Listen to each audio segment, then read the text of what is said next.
We know that this bread symbolizes the broken body of Jesus Christ. ఇక్కడ ఉన్నటువంటి ఈ రొట్టె యేసుక్రీస్తు ప్రభువారు విరుగుగొట్టబడినటువంటి శరీరానికి సాదృశ్యంగా ఉందని మనం ఎరుగుదాం. And the cup symbolizes his blood. ఆ పాత్ర క్రీస్తు ప్రభువారి రక్తానికి సాదృశ్యంగా ఉంది. And the reason why Jesus instituted it, యేసుక్రీస్తు ప్రభువారు దీన్ని స్థాపించడంలో ఉన్నటువంటి ఉద్దేశం ఏమిటంటే, so that even simple uneducated people can understand. సామాన్యమైనటువంటి విద్యావిహీనులైనటువంటి ప్రజలు కూడా దీన్ని గ్రహించాలనే ఉద్దేశంతో. There are many deep mysteries in the cross. సిలువను గురించినటువంటి అనేకమైన లోతైన మర్మాలు ఉన్నాయి. How the punishment for our sin was taken by Jesus. మన పాపము నిమిత్తమైనటువంటి శిక్ష ఏ రీతిగా యేసుక్రీస్తు ప్రభువారి చేత కొనిపోబడింది. How our old man was crucified with him. మన ప్రాచీన పురుషుడు ఏ రీతిగా సిలువ వేయబడ్డాడు. And how Satan was defeated on the cross. సాతాను ఏ రీతిగా సిలువ మీద ఓడించబడ్డాడు. And how death was overcome through the resurrection. పునరుత్థానం ద్వారా మరణము ఏ రీతిగా ఓడించబడింది. But many people's minds cannot understand all this. ఇవన్నీ చాలా ప్రజల యొక్క మనసులోనికి అంత సులువుగా గ్రహింపు కావు. Even many educated people cannot understand Romans chapter 6. చాలా మంది చదువుకున్నటువంటి వాళ్ళు కూడా రోమేలుకు రాసిన పత్రిక 6వ అధ్యాయాన్ని పూర్తిగా గ్రహించలేరు. But when we come to the bread and the cup, it is so simple. అయితే ఈ రొట్టె ఈ పాత్ర దగ్గరికి వచ్చినప్పుడు ఇది చాలా సామాన్యంగా ఉంది. Even a child can understand. ఒక చిన్న బిడ్డ కూడా వీటి ప్రాముఖ్యతను గ్రహించగలరు. Jesus said, "This is my body broken for you. యేసుక్రీస్తు ప్రభువు అన్నారు, ఇది మీ నిమిత్తమై విరుగుగొట్టబడిన నా శరీరము. This is my blood shed for the remission of your sins." మీ పాప పరిహారార్థమై చిందించబడినటువంటి ఇది నా రక్తము. And he also said, "There is no greater love that any man can have for another than to lay down his life for his friends." మరి తన స్నేహితుని నిమిత్తమై ప్రాణం పెట్టువాని కంటే అధికమైనటువంటి ప్రేమ కలిగిన వాడు ఎవరు ఈ లోకంలో లేరని యేసుక్రీస్తు ప్రభువు చెప్పారు. The Bible says that you may be willing to lay down your life for a friend, but you will never lay it down for an enemy. ఇంకా బైబిల్ ఏం చెప్తుందంటే, ఒకవేళ మీ స్నేహితుని కొరకు మీరు ప్రాణం పెట్టడానికి సిద్ధంగా ఉన్నారేమో కానీ మీ శత్రువు కొరకు ప్రాణం పెట్టడానికి మీరు సిద్ధంగా లేరు. But God demonstrates his love for us in that while we were enemies, he laid down his life for us. దేవుడు తన ప్రేమను మన ఎడల వెల్లడిపరిచినాడు. మనం ఇంకా ఆయనకు శత్రువులుగా ఉండగా మన కొరకు ఆయన తన ప్రాణం ఇచ్చినాడు. Just think of that. దాని గురించి ఆలోచించండి. Supposing you have an enemy who's in a dangerous situation about to die. ఒకవేళ మీ శత్రువు ఉన్నాడు, చనిపోవడానికి సిద్ధంగా చాలా ప్రమాదకరమైన పరిస్థితిలో ఉన్నాడు. Would you risk your life to save him? అతన్ని రక్షించడానికి మీ ప్రాణం పెడతారా? Supposing your enemy is being attacked by a tiger. ఒకవేళ మీ శత్రువు ఉన్నాడు, ఆ శత్రువు మీదకి ఒక పెద్ద పులి వచ్చి పడింది, దాన్ని దాడి చేస్తుంది. Would you go to rescue him? మీరు వెళ్ళి ఆ పెద్ద పులి నుంచి విడిపించడానికి ప్రయత్నం చేస్తారా? You may say, "Let him die, he is my enemy." మీరు అనుకుంటారు అతను నా శత్రువు, చేస్తే చావనివ్వండి అనుకుంటారు. I mean, if it is your child, then you may go to rescue. ఒకవేళ అదే మీ బిడ్డ అనుకోండి, మీరు వెంటనే వెళ్ళిపోతే ఆ బిడ్డను కాపాడడానికి ప్రయత్నం But చేస్తారు. if your enemy is being attacked by a tiger, you will not go to. అయితే మీ శత్రువుని ఒక పెద్ద పులి దాడి చేస్తుంటే మీరు వెళ్ళరు కదా. But it says here in verse 10, Romans 5. రోమీయులకు రాసిన పత్రిక 5వ అధ్యాయం 10వ వచనంలో చూడండి, ఇక్కడ వాక్యం And verse 7 and 8. 7, 8 వచనాల్లో, "Even for a righteous man, one will hardly die." నీతిమంతుని కొరకు సహితము ఒకడు చనిపోవటం అరుదు. That means if somebody is a very upright, righteous man, but he's never done you any good, you will not go and die for him. ఒకవేళ ఎవరైనా చాలా యథార్థపరుడిగా నీతిమంతుడిగా ఉన్నాడు, ఆయన మీకేం మేలు చేయలేదు, అయినా కానీ ఆ నీతిమంతుని కొరకు ఎవరైనా చనిపోవటం కూడా అరుదైన సంగతి. But if there is a good man who has helped you a lot, then it says in verse 7, you may be willing to die for him. ఒకవేళ అతను మంచివాడై ఉండి మీకు సహాయం చేసినట్టయితే మంచివాని కొరకు ఎవడైనా ఒకవేళ తెగింపవచ్చు. But God demonstrates his love for us that when we were as sinners and enemies, Christ died for us. అయితే దేవుడు మన ఎడల తన ప్రేమను వెల్లడిపరుచున్నాడు. ఎట్లనగా మనం ఇంకనూ పాపులమై ఉండగానే శత్రువులమై ఉండగా క్రీస్తు మన కొరకు చనిపోయాడు. That is the love of God. అది దేవుని ప్రేమ. So when we come to this table, we remember that. మనం ఈ బల్ల దగ్గరికి వచ్చినప్పుడు ఈ సంగతిని జ్ఞాపకం చేసుకుంటాం. That Jesus laid down his life not for his friends. యేసుక్రీస్తు ప్రభువారు తన స్నేహితుల కొరకు కాదు తన ప్రాణం పెట్టింది, but for his enemies. తన శత్రువుల కొరకు. See, it says in verse 10, while we were enemies, we were reconciled to God through the death of his son. 10వ వచనములో ఏలైనగా శత్రువులమై ఉండగా ఆయన కుమారుని మరణం ద్వారా మనం దేవునితో సమాధానపరచబడినాము. Never forget that. ఈ సంగతి ఎప్పుడు మర్చిపోవద్దు. That you were an enemy and he died for you. మీరు దేవునికి శత్రువు అయినారు, ఆయన దేవుడు మీ కొరకు చనిపోయినాడు. If you can, would you have actually taken a hammer and nailed Jesus' hands to the cross? మరి మీరు ఒక సుత్తి తీసుకుని యేసుక్రీస్తు ప్రభువారి చేతిలో మేకులతో మీరు కొట్టినారా? You know, when he was being crucified, they put the cross on the ground and the Roman soldiers nailed him to his hands. ఆయన సిలువ వేయబడినప్పుడు కింద నేల మీద సిలువను పెట్టి దాని మీద ప్రభువుని పడుకోబెట్టి చేతుల్లో సుత్తితో మేకులు వేసి కొట్టినారు. Would you go to one of those Roman soldiers and say, give me that hammer, I'll nail him to the cross? ఆ సమయంలో మీరు కూడా వెళ్ళి ఆ రోమా సైనికులతో ఆ సుత్తి నాకియ్యే, నేను కొడతాను, ఆయన మేకుల్ని చేతిలో పెట్టాను మీరు అన్నారా? You say, no, I'd never do it. మీరు అంటారు, లేదు లేదు ఎప్పుడు చేయనంటారు. But we have done it. అయితే మనం చేసాం. When we sin, మనం పాపం చేసినప్పుడు we are hammering that nail into his hand. మళ్ళా ఆయన యొక్క చేతిలో మేకు పెట్టి కొడుతున్నాం మనం. When we sin, మనం పాపం చేసినప్పుడు we are the ones shouting, crucify him, crucify him. మనమే అక్కడ అరుస్తున్నాం, ఆయన సిలువ వేయండి, సిలువ వేయండి అని. It is very easy to say, oh no, I would never have nailed the లేదు లేదు ఎప్పుడు నేను అలా చేయనని చెప్పడం చాలా సులువు. Very easy to say, I would never have shouted crucify him, I would have tried to save him. నేను సిలువ వేయండి అని నేనుంటే నేను అరవను, ఆయన ఇంకా రక్షించడానికి నేను ప్రయత్నం చేస్తానని చెప్పడం చాలా సులువు. But why did he die? అయితే ఎందుకు చనిపోయాడు ఆయన? Why was his body broken? ఎందుకు ఆయన దేహం విరుగొట్టబడింది? He said, this is the new covenant in my blood shed for the forgiveness of your sin. మీ పాప పరిహారం కొరకు చిందించబడినటువంటి ఇది నా నూతన నిబంధనమైన నా రక్తం అని చెప్తున్నాడు. So then we realize this. అప్పుడు ఇది గుర్తిస్తాం. When we are children, మనం పిల్లలుగా ఉన్నప్పుడు we say the nails put Jesus on the cross. యేసుక్రీస్తు ప్రభువునే ఆ మేకులు సిలువలో మేకులు పెట్టి గుచ్చినారు. There were 3 nails, one in his foot and 2 in his hand. 3 పెద్ద మేకులు, 2 చేతుల్లో 2 కాళ్ళు పెట్టి ఒకటి. And we say if the nails were not there, he would not be on the cross. ఒకవేళ ఆ మేకులు గనక అక్కడ లేకపోతే ఆయన సిలువ మీద ఉండడు. It's only 3 nails that put him on the cross. 3 మేకులు ఆయన సిలువ మీద పెట్టి కొట్టబడ్డాయి. But when we grow up, అయితే మన పైకి we discover it was not the nails that kept him on the cross. మనం కనుగొనేది ఏమిటంటే ఆయన సిలువ మీద పెట్టినటువంటి ఆ మేకులు కాదని తెలుసుకుంటాం. It was his love for you and me that kept him on the cross. మీ నిమిత్తమై నా నిమిత్తమై ఆయన కలిగినటువంటి ప్రేమ ఆయన సిలువ మీద పెట్టింది. And it was not the nails that nailed him to the cross. ఆయన సిలువకు వేసి కొట్టబడినటువంటి మేకులు కావవి. It was your sin and my sin that put him on the cross. నీ పాపము నా పాపము ఆయన సిలువ మీద పెట్టి కొట్టింది. So that is why I say, whenever you sin, you're just taking a hammer and hammering that nail into the cross. అందుకొరకనే అంటున్నాను, ఎప్పుడన్నా మీరు పాపం చేసినప్పుడు సుత్తి తీసుకుని మళ్ళా ఆ మేకు పెట్టి ఆయన మళ్ళా సిలువ వేసి కొడుతున్నారు. Every time you sin, ప్రతిసారి మీరు పాపం చేసిన ప్రతిసారి. The Bible says that God so loved the world that he sent his only son to die for the sins of the world. కనుక దేవుని యొక్క వాక్యం చెప్తుంది, దేవుడు లోకమును ఎంతో ప్రేమించెను కాగా ఆయన తన అద్వితీయ కుమారుని లోకంలోకి పంపించి లోకంలో ఉన్నటువంటి పాపముల నిమిత్తమై ఆయన మరణించెను. But sometimes when I talk to children, I tell them like this. కొన్నిసార్లు నేను పిల్లలతో మాట్లాడేప్పుడు ఇలా అంటారు, supposing everybody in the world was a good person and you were the only bad person. లోకంలో ఉన్నటువంటి వాళ్ళందరూ మంచోళ్ళు అయ్యుండి నువ్వు ఒక్కడవే చెడ్డ వ్యక్తి అయ్యుంటే, nobody was a sinner except you. ఎవ్వరూ పాపి కాదు, నువ్వు ఒక్కడవే పాపివి. Only one sinner in the world, you.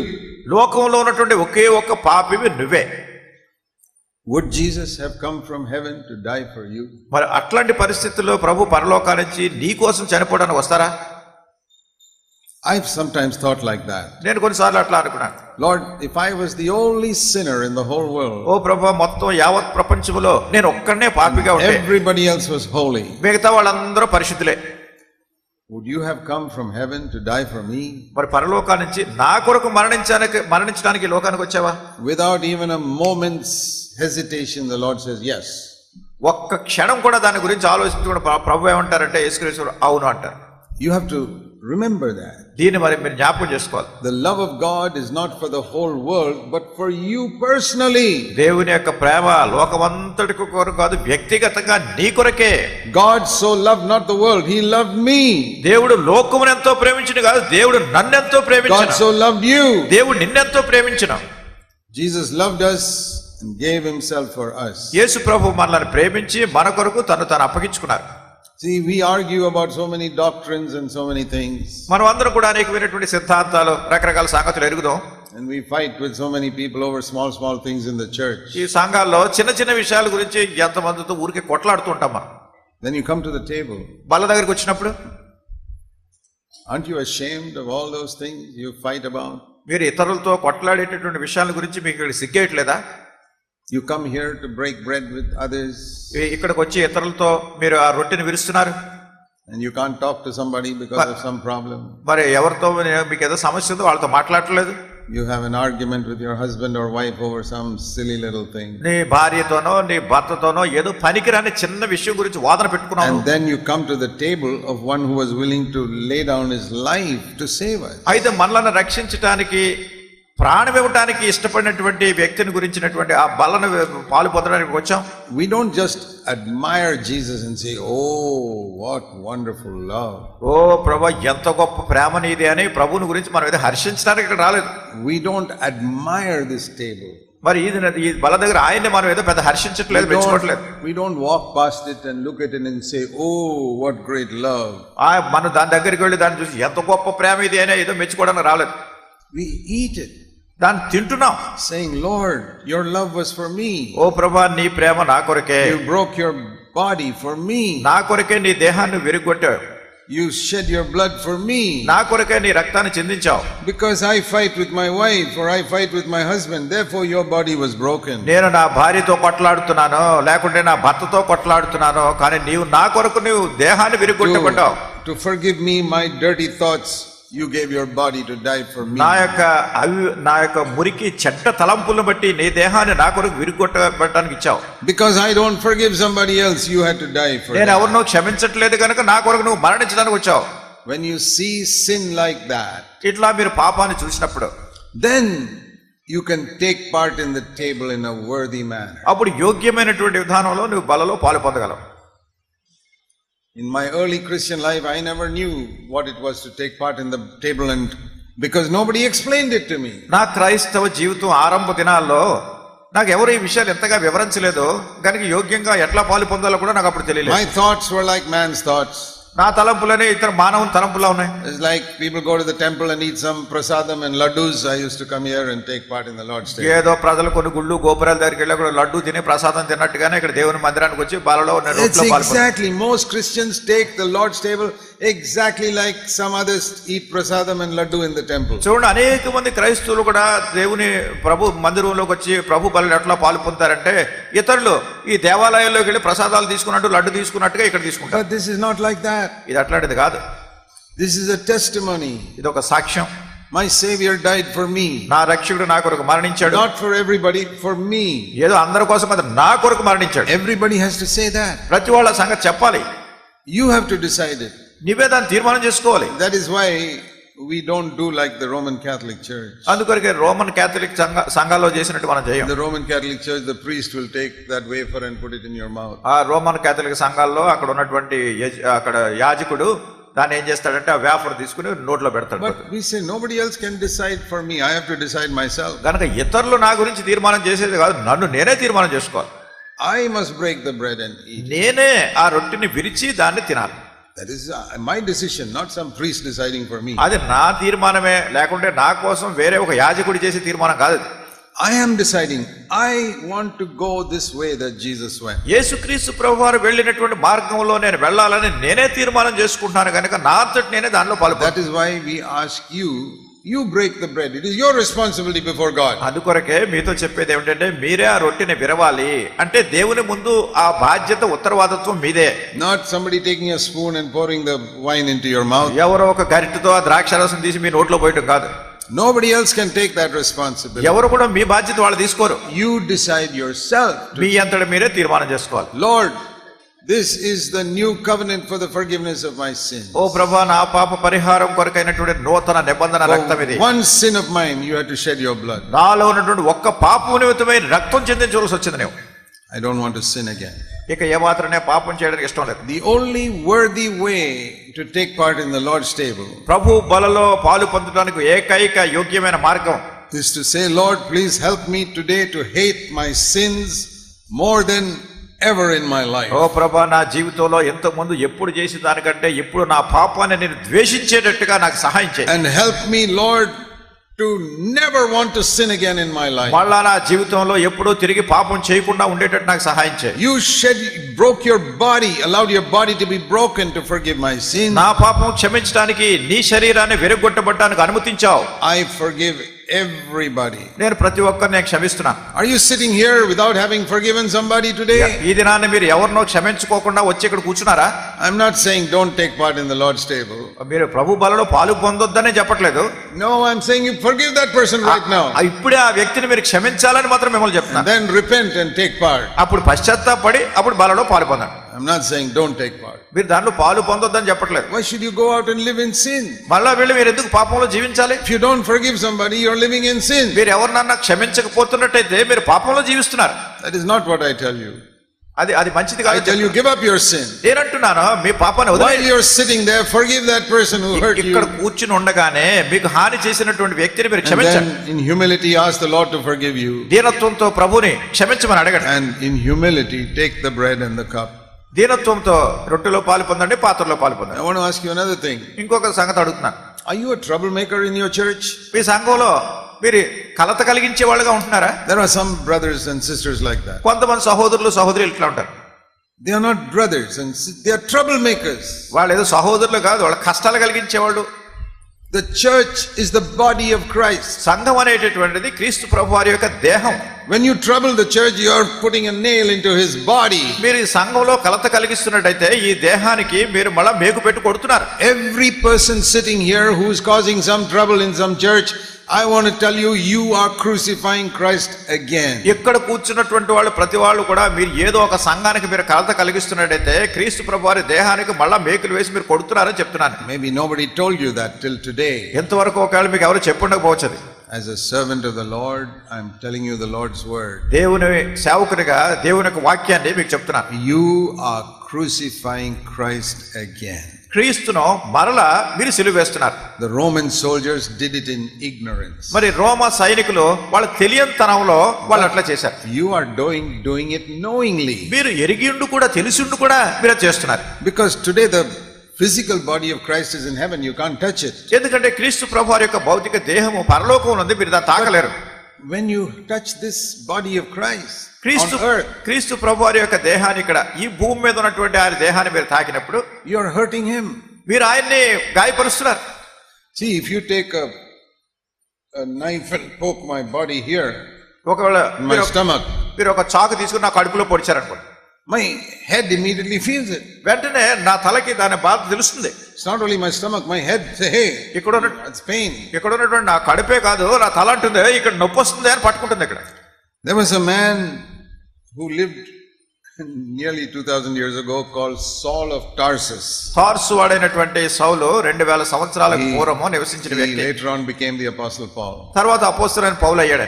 But before that, దాని ముందుగా he hated Christians ఆయన క్రైస్తవులను ద్వేషించాడు.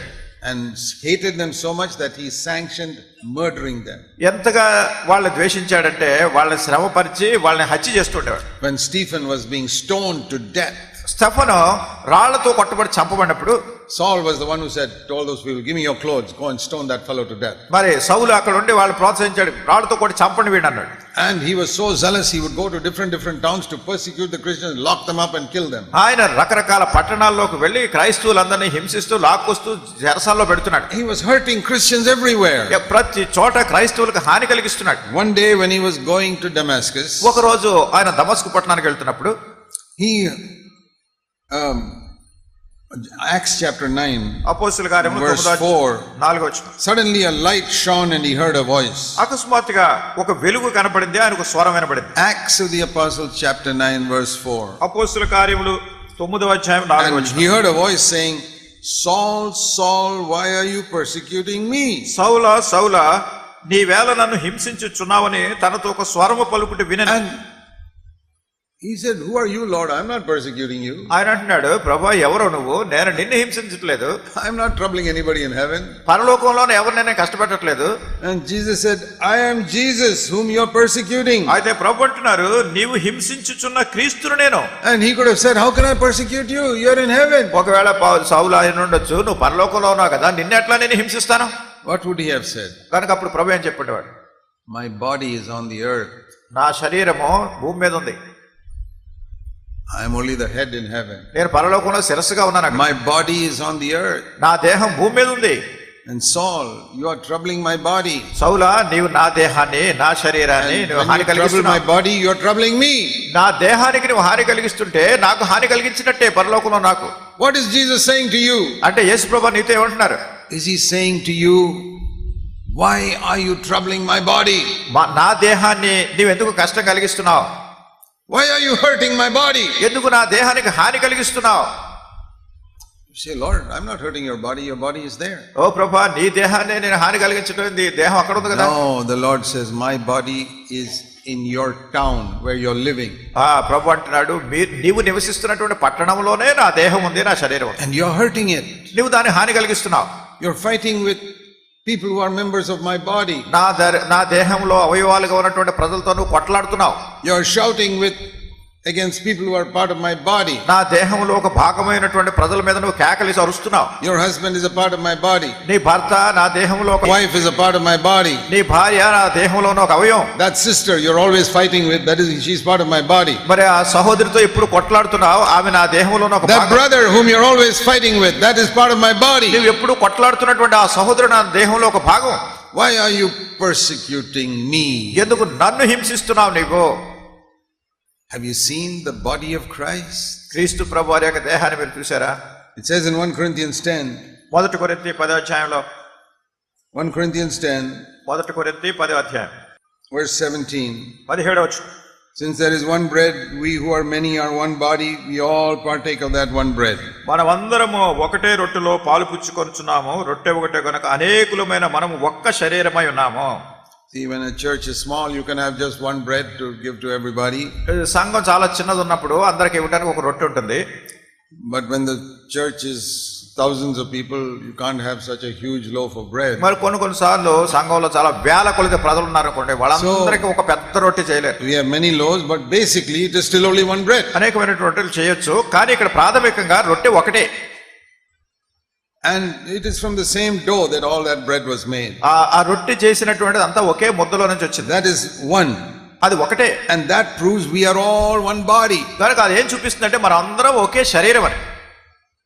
So when we partake of this bread, we are not only thinking of the body of Jesus that died on the cross. కనుక ఈ రొట్టెలో పాలు పొందినప్పుడు మన నిమిత్తమే మరణించిన యేసుక్రీస్తు ప్రభువారి యొక్క దేహాన్ని గురించి ఆలోచించడమే. This verse says we are saying we are one body. మరి ఈ వాక్యం ఏం చెప్తుందంటే మనమందరము ఒకే శరీరం అని. Whose body? ఎవరి శరీరం? Body of Jesus Christ. యేసుక్రీస్తు ప్రభువారి యొక్క దేహం. To take stones and cut his body, that you read in the Gospels. సువార్తలో ఒకసారి చూస్తాం, దయ్యంలో పట్టినటువంటి మనుషుడు ఏం చేస్తున్నాడు, రాళ్లతో తను గాయపరుచుకుంటున్నాడు. Only when people are possessed with demons, they cut themselves. ప్రజలు దయ్యం పట్టిన వాళ్ళే ఇట్లాంటివి చేసుకుంటారు, వాళ్ళు హాని చేసుకుంటారు. So when you hurt another person of the body of Christ, it is a demon who is influencing you. మరి క్రీస్తు ప్రభువారి శరీరంలో ఉన్నటువంటి వేరే వ్యక్తిని నువ్వు గాయపరుస్తున్నావు అంటే ఈ దయ్యమే నిన్ను ప్రభావితం చేస్తుంది. You never hurt your own body. నీ సొంత దేహాన్ని నువ్వు ఎప్పుడు గాయపరచుకోలేవు.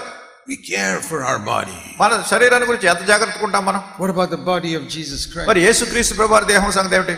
Body means all these people. ఆయన దేహం అంటే ప్రజలందరూ దేవుని బిడ్డలు. Have you hurt them? వాళ్ళు మీరు గాయపరిచారా? Have you poked them? వాళ్ళు ఎప్పుడైనా గుచ్చారా? Repent. దాని గురించి పశ్చాత్తాపడండి. God is telling you, your past life you are ignorant, I forgive you. కనుక దేవుడు అంటున్నాడు, మీ పాత జీవితంలో మీ తెలియనితనంలో చేసిన దాన్ని క్షమిస్తున్నా. Till now you did not know the meaning of the Lord's table. ప్రభు యొక్క బల్లను గురించినటువంటి అర్థం ఎంతవరకు మీకు తెలియలేదు. You were ignorant. God overlooks the times of ignorance. ఆ అజ్ఞాన కాలమునందు దేవుడు చూడనట్టుగా ఉన్నాడు, ఎందుకంటే ఆ సంగతి తెలియజేశాను. But now he is commanding everybody to repent. ఇప్పుడు ప్రతి ఒక్కరు కూడా మారు మనసు పొందాలని ఆయన ఆజ్ఞాపిస్తున్నాడు. Repent of what? దేని గురించి మారు మనసు పొందాలి? Repent of hurting the body of Jesus Christ on earth. భూమి మీద ఉన్నటువంటి యేసుక్రీస్తు ప్రభువారి యొక్క దేహానికి హాని కలిగించినందున నువ్వు పశ్చాత్తాపడాలి. Repent. పశ్చాత్తాపడాలి. Now is the time to repent. ఇదే పశ్చాత్తాపడటానికి మారు మనసు పొందడం When సమయం. you drink that cup, ఆ పాత్రను మనం త్రాగినప్పుడు say, Lord Jesus, చెప్తున్నా, ప్రభువైన యేసు, please cleanse my sin. దయతో నా పాపములు శుద్ధీకరించు. Which sin? ఏమిటి పాపం? I have hurt your body on earth. భూమి మీద ఉన్నటువంటి నీ దేహాన్ని నేను గాయపరిచాను. Please forgive me. దయతో నన్ను క్షమించు. Cleanse me. నన్ను శుద్ధీకరించు. Thank you for overlooking the past times of my ignorance. నేను తెలియనితనంలో చేసినటువంటి నా గత పాపాలన్నింటినీ నువ్వు క్షమించినందుకు వందనాలు. I want to have a new attitude to the body of Jesus Christ on earth from now on. ఇప్పటి నుండి కూడా భూమి మీద ఉన్నటువంటి యేసుక్రీస్తు ప్రభువారి దేహాన్ని గుర్చినటువంటి నూతనమైన అవగాహన కలిగి ఉంటున్నాను. Maybe you don't have any way to help the body of Christ, but at least you can love them. ఒకవేళ ఈ క్రీస్తు ప్రభువారి దేహానికి నువ్వు సహాయం చేసే విధానం లేకపోవచ్చు, కనీసం దాన్ని ప్రేమించవచ్చు నువ్వు. Maybe you cannot serve the body of Christ by preaching or praying or giving money or anything. క్రీస్తు ప్రభువారి యొక్క దేహానికి బోధించడం ద్వారానో, వాళ్ళ గురించి ప్రార్థించడం ద్వారానో, లేకుంటే ఇతరమైనటువంటి విధానాల్లో ఏమి వాళ్ళకి సహాయం Never చేయగలరు. mind. పర్వాలేదు, Love them. కనీసం వాళ్ళని ప్రేమించండి. Don't hurt them. వాళ్ళ హాని కలిగించొద్దు. May God help us. దేవుడు మనకి సహాయం చేయను.